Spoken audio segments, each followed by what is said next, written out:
मेरा आधे कहना तुम्हें अच्छा नहीं लगेगा, इसलिए बेहतर होगा तुम लोग अपने राजमहल में लौट जाओ, जहां पे दासियां तुम्हारे आगे पीछे घूमती हैं तुम्हारी सुख सुविधा का ध्यान रखने के लिए। जाओ। नहीं श्रीमान, आप जैसे गुण और ज्ञानी से तो हम कुछ भी सीखने के लिए तैयार हैं। हमें कृपा करके बताइए, मेवाड़ की समस्या हम कैसे। एक विचार बार बार मुझे परेशान करता है कि तुम जैसा अज्ञानी और भावुक व्यक्ति आने वाले समय में मेवाड़ की राजगद्दी पे विराजित होगा।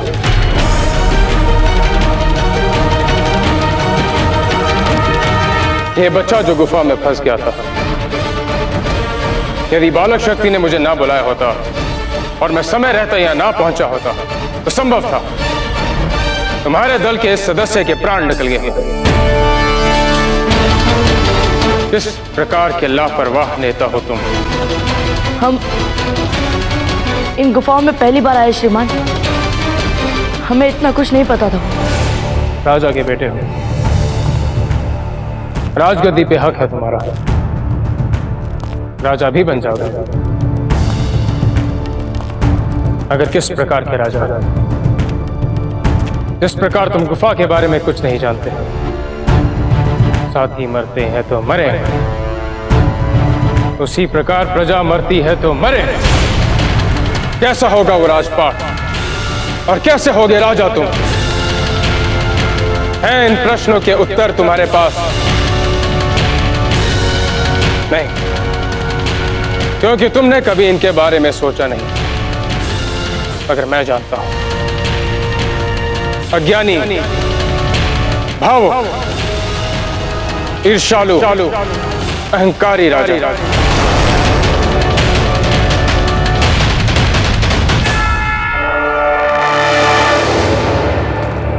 बहुत जल्दी तुम्हें युवराज बना दिया जाए, क्योंकि तुम्हारा हक है। इसलिए बिना शिक्षा दीक्षा के तुम राजा भी बन जाओ। जब ऐसे बच्चे बनने वाले हैं राजा मेवाड़ के, तो क्या होगा भविष्य मेवाड़ का? ईश्वर ही रक्षा करे मेवाड़ की।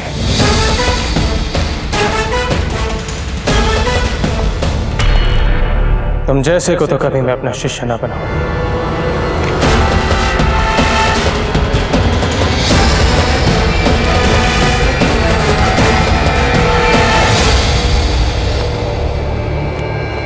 राजन, दक्षिणात्य राजकुमारों को शिक्षा देने के बाद हमें इतनी स्वर्ण मुद्राएं प्राप्त हुई कि पीढ़ियों तक आनंदित जीवन व्यतीत कर सके। इसलिए फिर हमने शिक्षण से संन्यास ले लिया। किंतु जब हमें इस बात का पता चला कि आप कुंवर प्रताप के लिए योग्य गुरु की खोज कर रहे हैं, इसलिए फिर हमने संन्यास त्याग कर फिर से शिक्षण के लिए मानस बना लिया। संन्यास लेने के बाद फिर उसका त्याग क्यों आचार्य जी?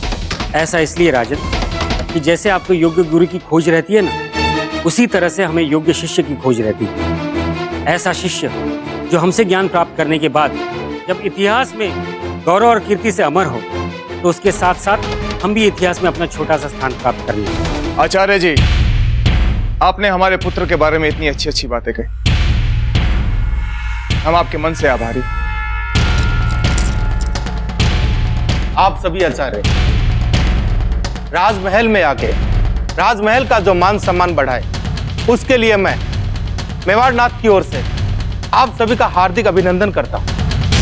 बहुत शीघ्र ही मेवाड़नाथ जब इस विषय पर अपना निर्णय सुना देंगे तो हम आपको खबर कर देंगे।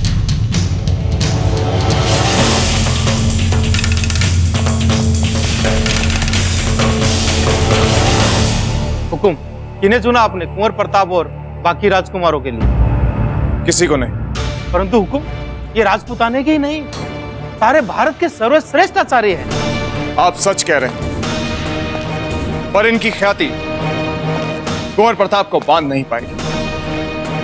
कुंवर प्रताप को परंपरागत परिपाटी से बाहर निकलकर शिक्षा प्राप्त करने की भूख, और परंपरागत परिपाटी का अनुगमन करने वाले ये विद्वान ना तो स्वयं इस परंपरा से कभी बाहर निकलेंगे और ना ही कुंवर प्रताप की जिज्ञासा को शांत कर पाएंगे। और वैसे भी जो गुरु अपने शिष्य के गुणों से इतना प्रभावित हो, वो अपने शिष्य को सही मार्ग क्या दिखाए। ये तो अभी से कुंवर प्रताप का स्तुतिगान कर रहे हैं।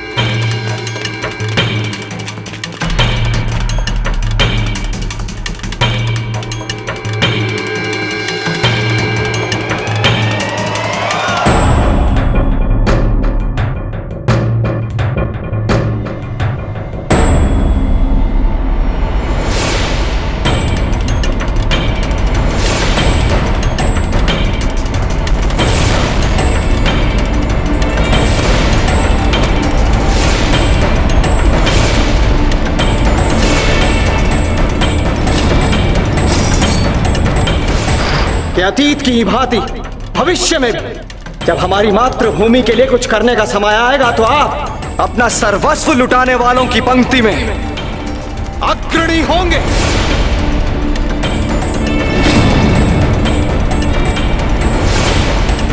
मेवाड़ पे आने वाला संकट हो तुम, अज्ञानी, भावुक, ईर्ष्यालु, अहंकारी राजा।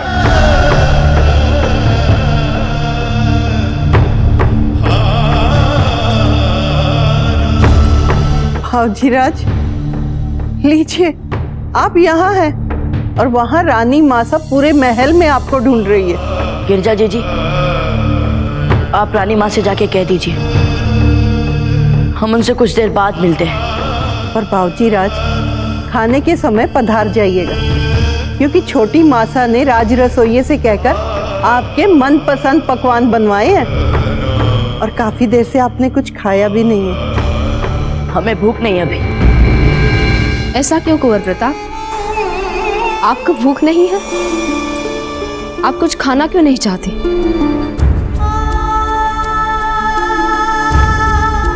क्योंकि हम इस योग्य नहीं है रानी माँ। इन मनुहारों के, इन पकवानों के। ऐसा किया क्या है हमने?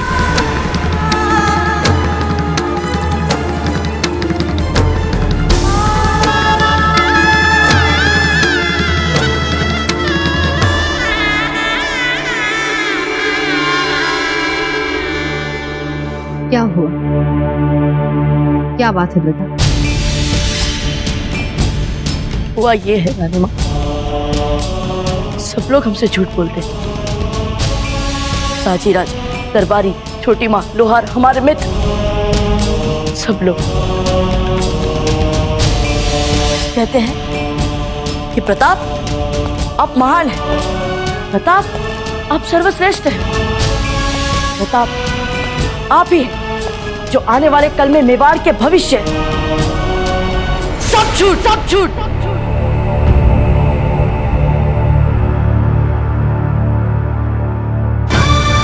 हमें तो ये कहते हुए डर लगता है रानी माँ, पर हमारे पूर्वजों तक ने हमसे झूठ कहा, उठाने दी थी उन्होंने ये अपनी खानदानी तलवार हमें। क्यों इन्होंने हमें झूठा विश्वास दिया कि हम महान हैं? क्यों? माँ, हम इतने नासमझ कैसे हो गए? जिसे ढंग से तलवार तक पकड़नी नहीं आती, वो स्वयं को वीर मानने लगा है। ना खोखला आत्मविश्वास। हम मेवाड़ के भावी राजा बनेंगे। कैसे करेंगे हम मेवाड़ के रक्षक? नहीं, हम तो केवल एक साधारण सिपाही जितने भी नहीं। हम मेवाड़ के राजा बनने के योग्य तो है ही नहीं माँ। हमें कुछ नहीं आता, हमें कुछ नहीं आता माँ।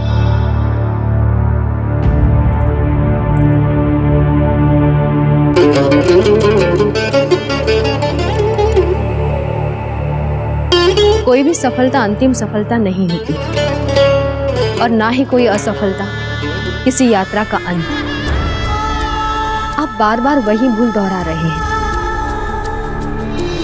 सफलता के मद में अभिमान करना भी भूल है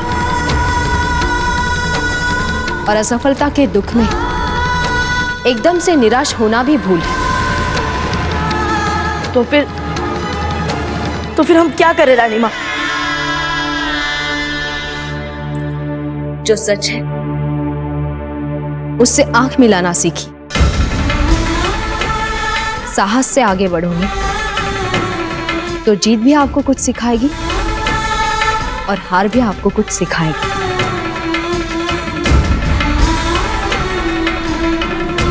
किससे मिले थे आज आप? हम एक आचार्य से मिले थे। हम गुफा में गए थे रानी माँ। आचार्य जी ने हमें पहली बार दर्पण दिखा दिया। उन्होंने हमें सिखा दिया रानी माँ कि जो अपनी प्रशंसा को सच मानकर उसमें डूब जाता है, उससे बड़ा मूर्ख कोई नहीं होगा। उनकी वजह से हमें समझ आ गया माँ कि किसी भी दायित्व को अपने कंधों पर उठाने से पहले हमें बहुत कुछ देखना है, बहुत कुछ सीखना है। यही नियति का सच्चा न्याय है कुंवर प्रताप। जिस समय आपके दाजीराज आपके लिए योग्य गुरु ढूंढ रहे हैं, उसी समय विधाता ने आपको ऐसे आचार्य से मिलवा दिया जो आपकी ज्ञान की भूख, विचारों की भूख और समझ की भूख को मिटाकर आपको सही मार्ग दिखाए। ऐसे ही होते हैं वे जिनको आदर्श गुरु कहा जाता है। क्या ऐसा सच में है रानी माँ? चलिए निकले इस निराशा से बाहर। देखिए सामने जीवन का नया अध्याय है, पढ़िए उसे।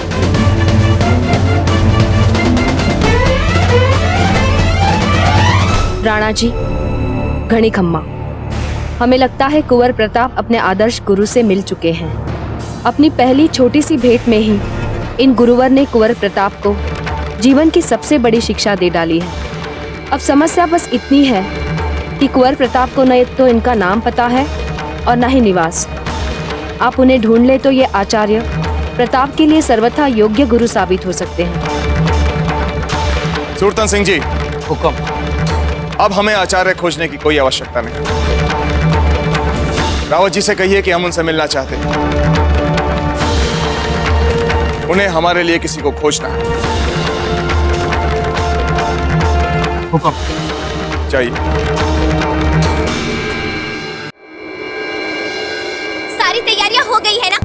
हमें तो तीज के त्योहार में बड़ा ही आनंद आता है और किसी त्योहार में आता ही नहीं। जितना सजना है, संवरना है, संवर लो। लाली सुरमा सब लगा दिया हमने। क्या बात है, क्या बात है। बेना, तीज का त्योहार तो हर वर्ष आता है और हम तो इसी आस में हर वर्ष सजते हैं, संवरते हैं, इतना कुछ करते हैं कि चलो राणा जी इस वर्ष तो हमारे साथ तीज मना ही लेंगे। पर क्या करें, उनकी आपसे नजर हटे तब तो वो हमें देखें। किसे देख रही हैं आप? खोको याची। याची जी महारानी साहब, एक बार हमारा श्रृंगार देख लीजिए ना। हम अभी तैयार होके आते हैं जीजा। हाँ बहना, चलिए।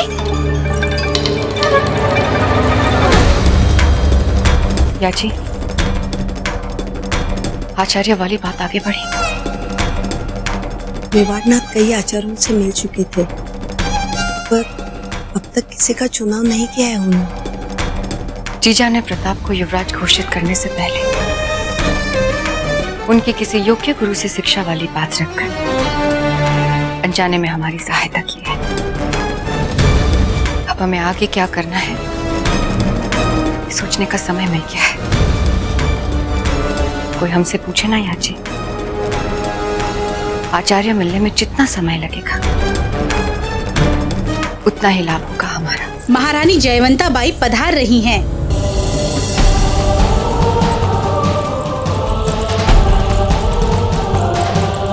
आपने क्यों कष्ट लिया जीजा?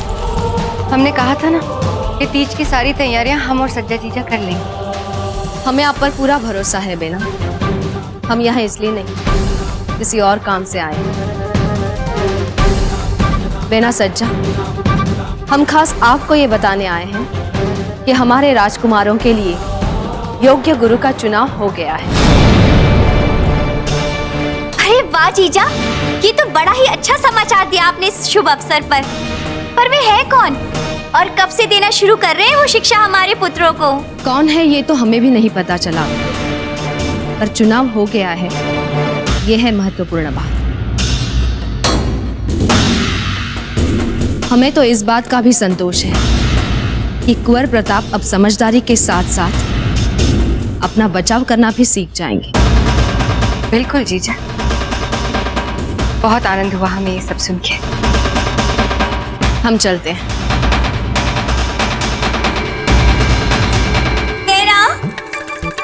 अब कुंवर शक्ति भी प्रशिक्षित योद्धा बन जाएंगे। पैदा हम कितने खुश हैं कि बस खुशी के मारे हमारी तो सांस ही भूली जा रही है। सांस फूलने वाली खुशी तो तब होगी ना जीजा, जब प्रशिक्षण के बाद गुरुजी ये कह दे कि कुंवर शक्ति को ही भावी राजा घोषित कर दिया जाए।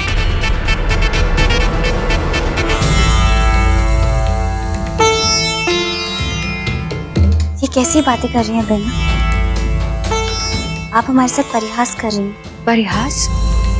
क्यों जीजा? हमने तो राणा जी को भी यही कहा था कि हम उनकी बात से सहमत नहीं हैं। मानते हैं प्रताप ने किले पर मेवाड़ी ध्वज फहराया, फिर इससे वो कल के मेवाड़ के राजा। ये तो बड़ा निर्णय है ना जीजा। हमें लगता है कि सारे राजकुमारों को बराबर अवसर मिलना चाहिए, जो सबसे योग्य हो उसे चुने मेवाड़ का भविष्य। इतनी हड़बड़ी क्या है निर्णय लेने में? मेवाड़ के भविष्य की बात है ना। ये तो आपने बहुत अच्छी बात कही बहना कि कुंवर शक्ति भी युवराज घोषित किए जा सकते हैं। सज्जा बाईसा के मन में उनके शक्ति के लिए संभावनाओं का ये जो बीज हमने बोया है, समय आने पर ये बीज बड़े मीठे मीठे फल देगा। महाराज, आपके आज्ञानुसार हमने सभी राज्यों से संपर्क किया है और उन्होंने अपनी एक सूची भेजी है जो हमने इसमें अंकित कर ली है। क्षमा करें दाजीराज, हम कुछ देर बाद आ जाएंगे। रुकिए कुंवर प्रताप, आप अंदर आ सकते हैं।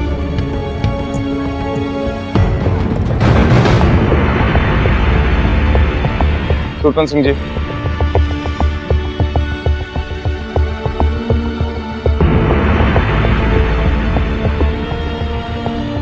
क्या बात है कुंवर प्रताप? कुछ नहीं दाजीराज, हम कुछ देर बाद आते हैं। पहले तो आप यहाँ हमारी चल रही महत्वपूर्ण मंत्रणा के बीच बिना पूर्व आज्ञा के आ जाते और फिर पूछने पर बिना संतोषजनक उत्तर दिए जाने लगते। आखिर बात क्या है? कुंवर प्रताप, अवश्य कोई महत्वपूर्ण बात है, बताइए, हम सुनने के लिए तैयार हैं। दाजीराज, हम वो सब सीखना चाहते हैं जो हम नहीं जानते। हथियारों की बातें, वेद पुराण की बातें, जिनको आज हम किसी भी योग्य नहीं लगते।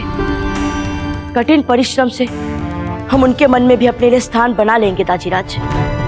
इसीलिए नहीं क्योंकि हम आपके पुत्र हैं, हम अपनी क्षमताओं से देश की सेवा करना चाहते हैं दाजीराज। कुंवर प्रताप,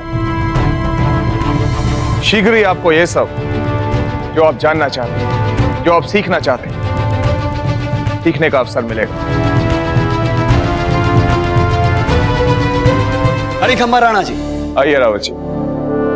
राणा जी, बाबूजी राज प्रताप और अन्य राजकुमारों के प्रशिक्षण हेतु जिन गुरु को खोजने का उत्तरदायित्व आपने हमें सौंपा था, एकलिंग नाथ जी के आशीर्वाद से हमने उस उत्तरदायित्व को पूर्ण किया है। बहुत अच्छे रावत जी, बहुत अच्छे। बताइए उनके बारे में। राणा जी, उनका नाम है आचार्य राघवेंद्र। वंशावली उनकी निर्बाध रूप से रघुकुल तक जाती।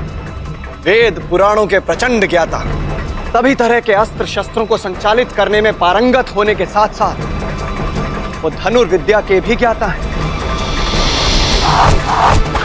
अपने मन, आत्मा और शरीर को एकाकार करके आचार्य जी बड़े से बड़ी चट्टान को अपने हाथों से हिला सकते हैं। राणा जी, इस समस्त राजपुताने में उनके जैसा गुणी आचार्य कोई दूसरा नहीं हो।